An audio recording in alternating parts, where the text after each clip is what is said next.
So I talked about a survey, the survey before, and I wanted to share just a couple of results because, again, this is about you, and I would just as soon spend the next couple of hours having these kinds of conversations and sharing stories, which we'll do a lot of, than me talking. But there are 3 or 4 questions I've pulled out that are helpful in kind of framing this. We asked if you had a formal communication plan to promote your particular ministry.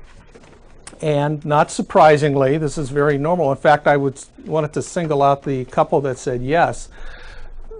People generally don't have a formal communications plan for their ministry. And this is true oftentimes, not just for a ministry, but for a parish or a congregation as a whole, and sometimes even for a diocese. We also asked if you regularly use social media to promote your ministry. About 40% said yes, and about 60% said no. And among those who said yes, primarily if they were doing anything, it was using something like Facebook to create a presence. And a few others went well beyond that, including using things like Twitter and Google Plus and stuff like that. And so we'll show a couple of examples later from those, but we want to share those kinds of stories so you can see how are they doing that and what can I learn here. And then we also ask if there's an example of a success you'd like to share. And most people said no. And I don't believe that's because you don't have great examples to share. I think that it was more so from the fact that if we don't have a formal plan, how can I share anything in this session? But believe me, your day-to-day experiences are so powerful that we want them to come out here today. And I will ask for a couple of folks, if you're here, there were a particular plan or example that I will say, hey, are you here? Can you share this idea with the group today? But the important thing in looking at all of that is we have this baseline to understand where we want to go from here. So we're going to talk about these important connections and how we begin to play them out. But I wanted to just take a minute before we talked about who we're talking about to learn a little bit more about us. So if we could kind of go around the room for a minute and just say your name and the parish that you're from, and just a moment about your ministry. We have a lot of folks, so if we get a little too long, we'll want to make sure that I may ask you politely to pass the mic. But just quickly, if we could do that, and let's go ahead and start maybe over here, and we'll kind of work our way around the room this way. I'm Kathleen Gannon. I'm the assistant at St. Paul's in Delray Beach. And Wonderful. We have a wonderful new communications committee, and we're doing a lot of good things, but we're not formally planning. And you have Paul's Place. We have Paul's Place, absolutely. After-school program Great. serves 30 Haitian children in our own community with volunteers, meals Wonderful. every day. Great stuff. Hi, I'm Marie Rodolfo. I'm also from St. Paul's. I work with Kathleen. I'm the parish secretary there. Wonderful. And I just started a few months ago. Great, thank you. John Tidy, rector of All Souls Miami Beach. So I minister in Paradise, which is incredibly difficult and challenging. We have no specific outreach ministry other than participating in those offered by others and hoping to play our part in that way. My name is Katrina. I'm with Father Tidy at All Souls. I'm the parish administrator. Great. Welcome. Good morning. I'm Wendy Samuel from Holy Family in Miami Gardens. I'm fairly new to that parish. Just about 6 months, my husband and I have been there, and I was invited to attend by Father Ward. My name is Horace Ward at Holy Family Church in the great city of Miami Gardens. Would you please repeat that? The great city of Miami Gardens. Thank you very, very much. Omaha. Well, that's tomorrow evening at the God Super bless Bowl. you. The great city of Miami Gardens, Omaha. Hi, I'm Jack Gillis with All Saints here in Fort Lauderdale, and we have a couple of ministries. Beds Around the Altar, which is a shelter for displaced families. We give them temporary shelter for about a week until they can find more permanent housing. And we also have at our West Campus at St. Ambrose an after-school program that in the summer, a lot of us volunteer for a day at a time or a week at a time, and help the kids keep up with their reading skills over the summer. That's wonderful. Thank you. Jack Landers from All Saints. He mentioned the summer program, but actually the school program goes on. It's an after-school program all year round. My Jewish girlfriend is teaching there. I'm Jim Wells. I attend church primarily here at St. Mark's, and you are sitting in St. Mark's primary outreach ministry, which is St. Mark's School. And recently, the St. Mark's has developed a very close relationship with Bishop Friday's wife's school down in Honduras. We have exchanged students both ways here, and trying to do more.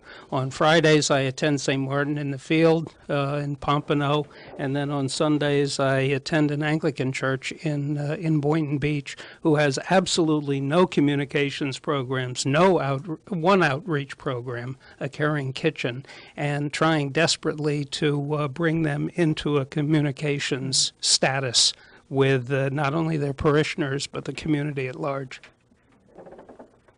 My name is David Park. I'm the organist and choir master at St. Mary Magdalene in Coral Springs, and the rector has recently been dragging me into some communications things. So Congratulations. We'll see where that goes. Cynthia Gill, St. Mary Magdalene in Coral Springs. The reason I noticed the absence of Indigenous people is that we've had a partnership for about 13 years with the Navajo Nation. We also have recently begun a partnership with Our Little Roses as well, and have been very active at St. Lawrence Chapel in Pompano Beach. Thank you. Tom Graff, also in Paradise, but at the other end of the diocese, just installed 2 weeks ago as priest in charge, which means part-time. And am also part-time director of chaplains for a hospice program here in Miami-Dade, and I'm very blessed to be in Paradise down in Isla Morada. Congratulations, Father. Thank you. Errol Harvey. I'm a retired priest, but I'm doing some interim work at the Church of the Incarnation in Miami. And we are struggling with the idea of communications. The interesting thing about the church is that we don't even have a sign up that says welcome. And we did try to put up one shortly. It stayed 3 days before it was vandalized, and we had to take it down. So we're struggling with communication. Hello, my name is Vinette Holtofterhide, and I am a volunteer at St. Mary Magdalene Episcopal Church in Coral Springs. I'm Flora McKenzie from Christ Episcopal Church, Miami, Florida, and I have been one of the co-coordinators of Coconut Grove Crisis Food Pantry for the past 2 years. Valerie McCarty, All Angels, and the school is our primary ministry, so it's a big stretch to start something else. And I've become parish rep for the Recovery Ministries. I'm on that board now, and getting into Kairos through your group, Kairos Inside, and labor reform with Father Richard, and I'm a parish rep for, it's very interesting, an ecumenical forum in our community of Miami Springs. There's 5 main churches and about 15 altogether, and we've been doing this for a year. So, thank you. My name is Kathy Walker, and I'm a member of the Church of the Incarnation in Miami, and also the Deanery Youth Coordinator for North Dade Deanery. So we also plan youth programs for kids all through the Deanery, and try to come up with that balance of helping them do community service projects as well as religious retreats. I'm Andrew Walker. I'm an acolyte at Church of the Incarnation in Miami. And Andrew, when we start talking about social media or anything digital, you're going to be here. 15, that's all. I'll tell you the story later, and you'll feel like an old person then. He is an old person. Lucky you. Person here by a decade. It's wonderful you're here. You're getting your feet wet. Yeah, more than a decade. I had a couple decades. I'm Cynthia Floria, and my husband and I run the Intercession Food Pantry out of the Church of the Intercession, but many of the churches within the Diocese of Southeast Florida, especially in the Fort Lauderdale area, support that ministry. And we thank you. Good morning, I'm Bill Behrens. I attend St. James in the Hills Episcopal Church in Hollywood. I think our elevation's about 12 feet. I'm with the, we recently got a, yeah. I can form a sentence, really, I can. We recently got a website up. We're trying to develop Facebook and other social medias to spread the news to our congregants as well as the community. Our church actively supports Jubilee Center in Hollywood, thank you. And we share our facilities with Alcoholics Anonymous meetings as well as Narcotics Anonymous to serve the greater community at large. Thank you. Good morning, I'm Stacy Silvera, and I'm with Holy Family Episcopal Church in Miami Gardens, Florida.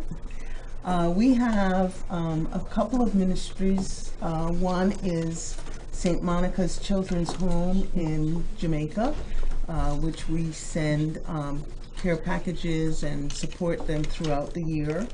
And I am the facilitator of the Reveal Project at our church, and see this workshop as a way for us to get out of the fishbowl and move into the greater on-church community.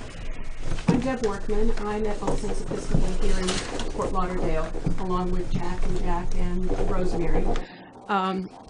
They have also mentioned the ministries we have. We work together with St. Ambrose Episcopal in Davie in a regional ministry called the New River Regional Ministry. And so our campus is the east and the St. Ambrose is the west, where the outreach to the Latino community exists. That's what the preschool is primarily, and that's what the after-school program is. And there is a food pantry over there. And then at our location, we have the community shelter that was described. And we have some other programs that we consider outreach. Our music ministry, we have a concert series. We're building a lecture series. It attracts a different kind of a person, but it draws people to the church. Our greatest communication challenge is that our website is a total mess, and we're not using any of the new technologies at all. We don't have a coherent message, and this year coming up, our rector will be retiring. We'll be entering a search phase. Our website will be visited a lot, and we need to, we don't even have a good sense of our own community doesn't have a good sense of its own identity. And so both in-reach and outreach are real challenges for us communication-wise. We don't have a plan. My name's Larry Norton. I'm a senior warden at St. Martin's in Pompano Beach. I'm the second year in the diocese school here, the diocesan school here. I'm also the facilitator of our Reveal Renewal Works process. We have a long history with St. Lawrence Chapel. We recently started an outreach to the lonely and homeless and hungry. We're right on the intercoastal, called Agape Cafe, with the help of the Episcopal Charities that provided us some seed money. We're also looking at starting a recovery ministry, bringing in the 12-step groups into the sanctuary. We're an older community, and the future, if it keeps going like it is, does not look good for us. So we're at the point where, I don't know if we've hit bottom, but we're approaching there. So we need to do something. We do have a website, and we have a person that keeps that updated and coordinates that. And in the last year and a half, we've made a lot of progress on that.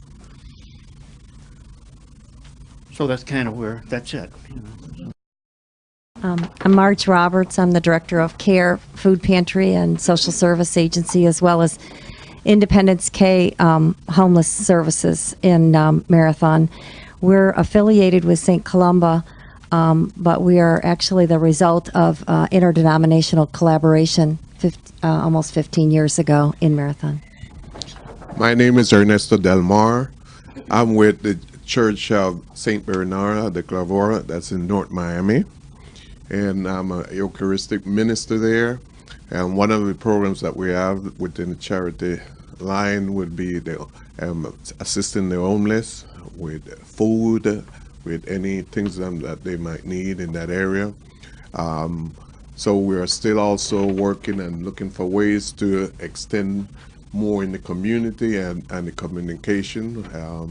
So we are working on different avenues to see how we can extend and reach more of the community at this time. My name is Maida Bacon Del Mar. This is my husband. I also attend St. Bernard de Clairvaux. It's also called the Ancient Spanish Monastery. Lovely place. I'm the parish nurse. I'm also in second year in the diocesan school, and I'm glad that we are participating in this workshop. Had I not been with the school, I would not have known about it. And it's very important for my ministry. And I thank you very much, Donna. And you all need to do another commercial on prime time and put "Come and See." I'm Reverend Donna Hall. I am the, let me get my title straight now, North Palm Beach Deanery Episcopal Chaplain, North Palm Beach Episcopal Deanery Chaplain to the Elderly Outreach. Essentially, fancy way of saying I visit nursing homes and do services and pastoral care, go to 8 different hospitals as needed, as well as I have a component where I visit those who are long-term homebound. Because what happens is our churches change. The older people who are homebound kind of get shoved, not intentionally, but get forgotten. So when people get in touch with me, I just go and visit on a regular basis so that they don't feel forgotten. My media, I have avoided doing for the simple reason that you look at the program and here I am. And I can only do so much. And so I had talked to the different parishes in the deanery, trying to get them to see that we might ought to go this way. And that's kind of where I'm at, looking what we need to do, how we need to get there, and who I can get to do it. Because even though I manage to get by on the computer, I am no good at setting up websites, etc., etc. I forgot, this is Nosy. And Nosy says, hello, everyone, and he just came to be nosy. I'm Rosemary Meskill, and my church family that are here have said it all, except for 2 things.